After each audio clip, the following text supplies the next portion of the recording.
Hi, everybody. Welcome inside the Talking Elite Fitness Studios as we get set to wrap up day number 2 of the Europe semifinal and day number 1 of the Asia semifinal. Joined now by Tommy Marquez and Lauren Kalil. And guys, yesterday, there were some surprises, especially Europe was the only competition going on. But today, I think the word that best sums things up is consistency. Yeah, and consistency is a good thing because we had 5 more athletes as individuals in Europe finish both of the first 2 tests inside the top 10. The previous 9 athletes that did that in the similar semifinals in North America with the same number of athletes, 8 of those 9 went on to qualify. The only one that didn't, Mitchell Stevenson, was only 1 spot out. So usually that's a good sign for the weekend as a whole. Yeah, and we're also seeing some of those athletes that we would expect to be at the top of the leaderboard trying to make a climb after the first event of the day. Also, some rookies from last year that are in the mix.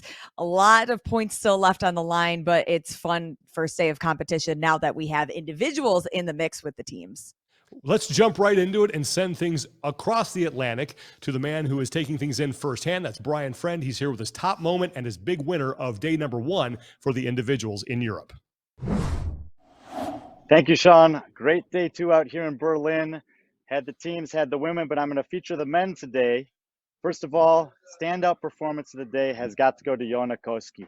He called his shot a little bit on this one with us in the back. But to come out and set a test record when he didn't necessarily have to, 57 reps on that workout is insane. We saw guys racing to get to 56 last week, and he did it rather casually. He had the little victory celebration with the hands wide, embracing the crowd at the end, and it was a great moment for him here. But the biggest athlete of the day to me has to be Lazar Dukic. It's a very difficult first day of testing. Lots of athletes can shine on either one of these tests. It takes a very special athlete to excel in both. Lazar came out with a 2nd place and a 3rd place. He sits atop the overall leaderboard. He's the reigning fittest man in Europe, having won his semifinal and had the highest finishing place at the games last year. And even though his offseason wasn't great, the statement he laid down on day 1 is that this Lazar Dukic is the one we're accustomed to seeing. Can't wait to see if he can hold on the rest of the weekend, but he looked great today. Hope you guys are having a blast. Back to you, Sean.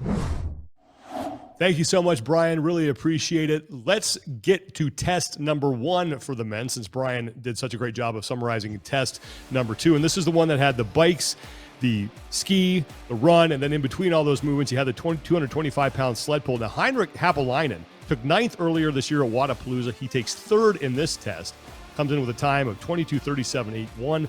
Lazar Dukic, great day 1, as Brian said. He took 12th overall in Dubai. Dukic finishes 2nd in this test with a time of 22 minutes, 34.66 seconds. But it's a guy by the name of Jelle Hosta who would have the best time, 22 minutes, 5.34 seconds, gets in the victory and 100 points. He's 4th overall right now, tied for 4th. Tommy, who is this guy? Well, you got to give credit to Brian, who kind of mentioned his name as someone who could walk away with the test win. He certainly did that. The reason you might be asking that, well, this is his first competition past quarterfinals or the Open, so he doesn't have any semifinals experience, but he has gone to events like the Madrid Championship, the French Throwdown, and if you look at his finishes across the first day, 1st place finish followed by a 15th, that's kind of his MO. He tends to teeter-totter a little bit between top finishes and maybe someone that are more middle of the pack, but he has a tremendous engine, and really what it's going to come down to is finishing the day 2 events with a little bit of a cushion, because the one thing that he's had to work on this offseason is getting upside down on his hands, and there's a ton of that in test 6, and that could be the make or break. Lauren, Moritz Fiebig is probably benefiting from a little home cooking over there in Germany. He had a great day 1 as well. Yeah, he had an impressive start to his competitive aspirations in the semifinals this year, sitting in 3rd overall after an 8th and a 5th in the first 2 tests. Now, since finishing 36th in his rookie season last year at the CrossFit Games, he's been an athlete that's rising through the ranks. In the offseason, he finished 2nd at the Dubai Fitness Championship, 1st at the German Throwdown, and 4th at the Lowlands Throwdown, a significant boost up the leaderboard in competitions from 2021. Now, something that I think we can point towards all of this success that we're recently seeing is his change in coaching. Before, he was just following his own coaching program about a year ago. Now he's teamed up with John Singleton and the program. He moved to Spain and is training with that crew, and we're seeing it pay off big, especially after this first day of competition. Well, let's go over to the women's side. They had their first 2 tests as well today, and we'll show you the highlights for both of those. Test number 1, Big names in that third and final heat. Annie Thorisdottir, Sarah Sigmundsdottir, Laura Horvath, Karin Freyova, all in that final heat. Gabi Migala took fifth at the Rogue Invitational in her last in-person individual competition. And she got off to a great start in Berlin. Migala comes across the finish line with a time of 24 minutes, 34.26 seconds. That would be good for third overall in the test. But it was Jennifer Muir out of the UK who would get the win. Her time from the second heat would stand as the fastest, 23:47.68 seconds, gives her the victory and 100 points to start the competition. We go on to women's test number 2, and in the final heat, we had a great battle between Emma Tall and Laura Horvath. They were neck and neck for the majority of the test. Horvath was looking to bounce back from a 23rd place finish in the opening test. Tall, meanwhile, took 10th. Emma Tall would wind up taking the victory, 54 reps. Laura Horvath comes in with 49. That would be good enough for a 4th place finish, and she would move up the leaderboard into 9th place overall. So today we have some big comebacks. Laura Horvath, she goes from 24th overall up to 10th. Claudia Glick goes from 58th to 16th. And Lauren, Emma Tall goes from not competing last year to being our overall leader after one day. That's right, Sean. And it's so incredible to see Emma Tall on the semifinal competition floor. Last year, we know that she couldn't compete due to an illness. And so far, she's sitting at the top of the leaderboard, had her first ever event win in Test 2 with 54 total reps. During the offseason, even though she didn't compete at semifinals, she took advantage, taking first at the Madrid Championship, second at the Marbella Championship, and then most recently, 5th at Wodapalooza.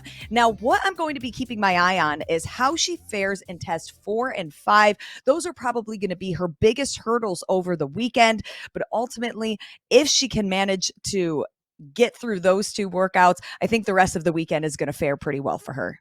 And Tommy, we have some familiar names there in the top 10, but it's only day 1. But there's some names there that maybe we didn't spend a lot of time talking about leading into this thing, who looking pretty good right now.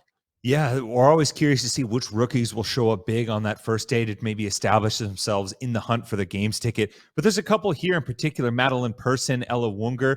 Persson came out strong. She had a kind of a teeter-tottery day as well. 2nd place in that first test, 18th in the second. She was 21st at semifinals last year and struggled with really some of the high power output type stuff, which we're going to see in day number 2. And then if you go over to Ella Wunger, she's part of that crew that trains out in Spain with the program and John Singleton. She had a better delta, a 12th and a 10th, a little bit more consistent. What looks good for her is you go to the Dubai CrossFit Championship. She competed earlier this year. All of her finishes were between 6th and 17th. Right now, to finish 11th in one of these major semifinals, you just need to average an 18th place finish. That's for both North America East and West. So if they can stay consistent through this second day, particularly when we finally see the barbells, it could be a good setup for Ella. Let's go to day 2 now of the team competition over in Europe. And there were some top teams that were looking for a bounce back here in these next 2 tests. We had teams test 3 and 4. Test 3 for the teams, that relay style test and running, the dumbbell bench, the one-legged squats, and the handstand pirouettes. Now, Oslo Navy Blue, the favorites coming in, they did not have the start that they were looking for on day 1. They had a 12th and a 7th in the first 2 tests. They would get the win to kick off day 2. 13 minutes, 26.66 seconds gets them 100 points. Oslo Blackout, they would take second. No shortcuts, finishes third. And it's CrossFit Prestanda rounding out the top 4 as the teams we expected to do well dominate test number 3. And that takes us into team test number 4. CrossFit Butcher's Lab Krieger came into this one in 23rd overall. They run away with heat number 3. They put up a time of 9:41.57. It was nearly 30 seconds faster than the next best team in the heat. Heat 4, it looked like Oslo Navy Blue was headed towards their second straight test victory, but they get a no rep on the very last rep of box jumps. And that's huge. It costs them a victory and possibly a test record. Navy Blue does take second place, and it moves them all the way up to 3rd place overall. And Lauren, other than that hiccup at the end, this was the Oslo Navy Blue team that we expected to see here at the Europe semifinal. Yeah, after yesterday's slower start, Oslo Navy Blue needed to have some damage control, and they were able to do just that. Keeping in mind that Nikolai is dealing with a back tweak and Ivan potentially a hip injury, the team was still able to push through and get back into contention for the podium. They had a 1st place finish on test number 3, 2nd place on test number 2. And Sean, as you mentioned, it was so heartbreaking to see that no rep as they crossed the finish line, had to go back, but still bumped them up exactly where we expect them to be, and they're sitting in a good place for their final day tomorrow heading into competition. And Tommy, Oslo Navy Blue was not, the only team that performed as expected today. A couple of the other teams that we expected to do well coming in, they really showed up as well. Yeah, you look at two teams, no shortcuts, and Prestanda. And they exemplify why experience matters, particularly in the team competition. I mean, no shortcuts CrossFit. Obviously, they have Andre Houdet on their team, but Julian Krog-Machowicz, who's part of the Butcher's Lab team alongside Houdet a couple of years ago. After that 8th place finish in the first test, they've rattled off 3 straight top 3 finishes and have stuck atop the leaderboard. Then that Prestanda team, remember, Victor Longsfed and Alexander Ellebreu were supposed to be the male pairing for Nordic CrossFit last year, that Nordic team that was beleaguered by some odd rulings around eligibility, but ultimately ended up at the games. They had a 4th and a 7th place finish. They've consistently stayed in the top 7 the entire weekend. And even though they're still a new team overall, they're showing some consistency that I think should set themselves up nicely once they get to Madison, because I'm calling it now. I think they're going to qualify. We have 1 day remaining of team competition in Europe, 2 days left for the individuals. But let's go over now to the other semifinal that is taking place this weekend, and that is over in Busan, South Korea, the Asia semifinal. 2 spots on the line for the men, the women, and the teams. Tommy, on the men's side, who are the 3 guys right now who have separated themselves for that battle for those 2 spots? I feel like we do this every year. At some point, we have our audition of who the heck is this guy? And right now, we're getting it from the Asia semifinal, particularly with the 2 men at the top. If you go down to 3rd place, Ant Haynes, he is a national champion of China, was at the games back in 2019. He's a familiar face around the competition circuit over in Asia. But then you go to Ilyas Kuliev, 14th in quarterfinals, wasn't within earshot of even one of those top spots coming in.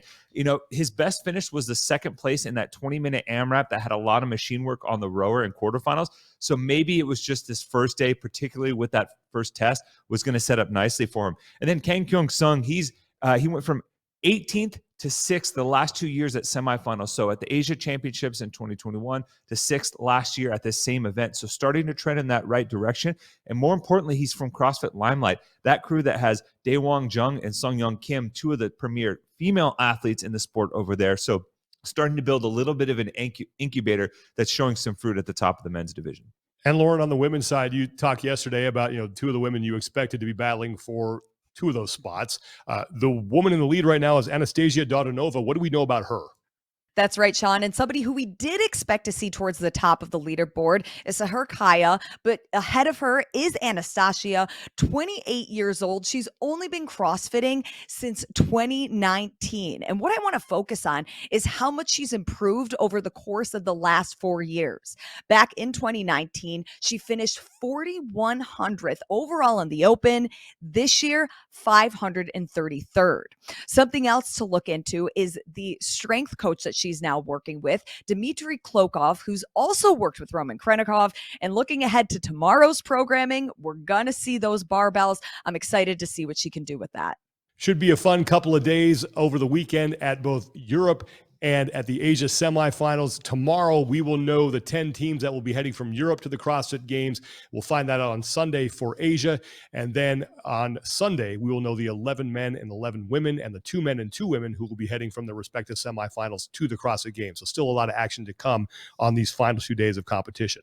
We will be back on Saturday to wrap up that day of competition in both Europe and in Asia, and we will do it again on Sunday as well. If you haven't already, you can follow us on Instagram for daily updates and sound from test winners, as well as overall leaders from the end of the day, courtesy of Nico Ronau, doing some great work on the floor there. Please like and subscribe this video if you haven't already, and turn on those alerts, because you will know when we are set to get you recapped on everything that is going on in the semifinals. Thanks to Lauren and Tommy for taking the time to do this. Big thanks to Brian Friend to take time out of his busy schedule over there in Berlin to file that report. Thanks to you for watching. For Lauren and Tommy and Brian, I'm Sean Woodland. Take care of each other, be better, and we will talk to you tomorrow.